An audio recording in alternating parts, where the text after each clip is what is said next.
Welcome back to the Amazon FBA Sourcing Success Guide. And in this video, we're going to be talking about some general tips and recommendations from experts in order for you to be successful as a seller, as it's going to affect the way that you source material.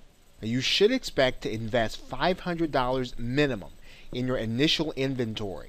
And this is an investment. It's actually going to be a sunk cost. So this is going to be $500 that you should probably expect not to take back out of the business. This is really a startup cost, startup inventory, and it's going to be something that you're going to use to build your initial stock.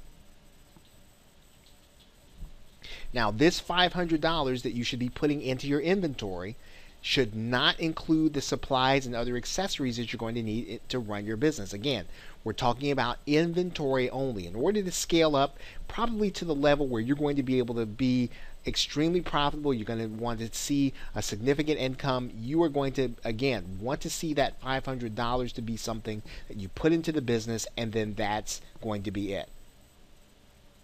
Again, this is a sunk cost, and one of the reasons that it's important to mention this is typically Amazon FBA sellers don't necessarily see profits right away. And even when they do start to see profits, you're going to want to begin starting to put that profit not only just back into the business, but also back into learning more about how you can be a better FBA seller. Now, if you can, you want to be ready to take advantage of other opportunities. And this does mean that you're going to want to Now, if you can, you want to be ready financially to take advantage of other opportunities. And this really speaks to the way that you're going to be managing your cash flow. Once again, this has everything to do with how much money you're going to be taking out of the business and your expectations as to what the business should produce for you.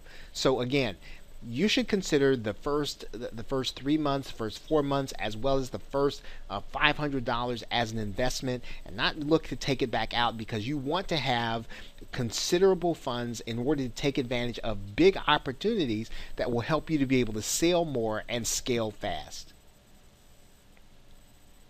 Now, most of the FBA experts expect that you should probably be seeing profit sometime after 3 months. So up until the first 3 months, expect that you're going to be you're probably going to be investing in the business. You're probably going to not necessarily see even a lot of sales.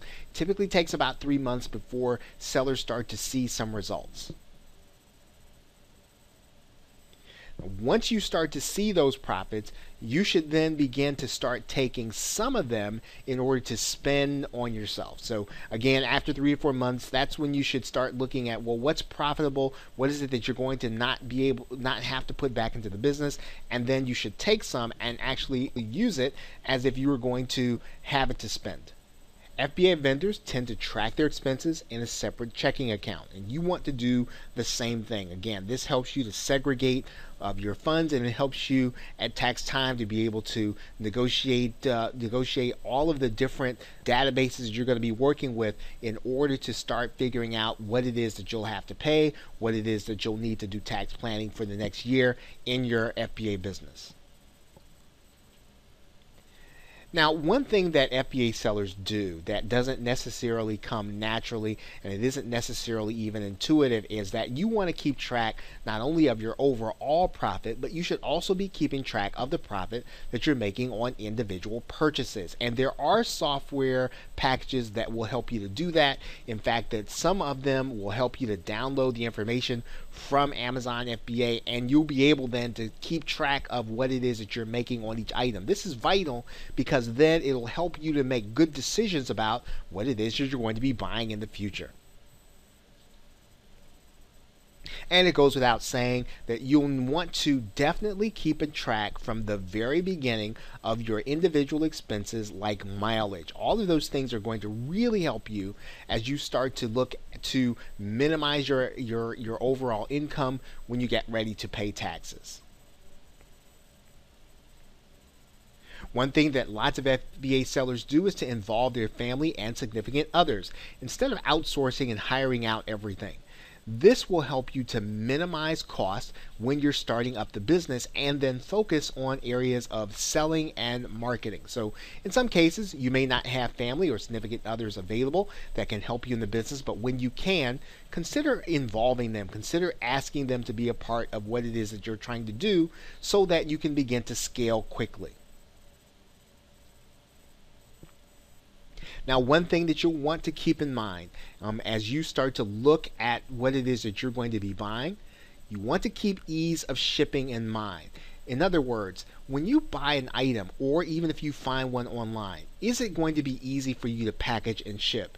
Is it going to be something that you are going to be able to very easily find boxes and packaging, and you're going to be able to get it to Amazon? Because everything that involves shipping is going to be a cost to you, whether or not you do it now or later. So when you look at items, take a look and think about, am I going to be able to easily send this to Amazon?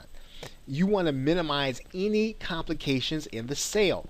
If you are going to have trouble actually getting it to Amazon, more than likely you're going to have to pass that cost and the inconvenience along to your buyer, and your buyer is not going to be willing to buy as quickly as they might if they can find something that's more convenient. So if it's bulky or expensive to ship, this is going to impact your buyer as well as you. So again, unless the profit is so high, or profit is, or the business reason is so compelling, you may want to consider, if an item is not necessarily easily shippable, that you let it pass and allow another vendor to do it. Okay, so with that, thanks, and I will see you in another video.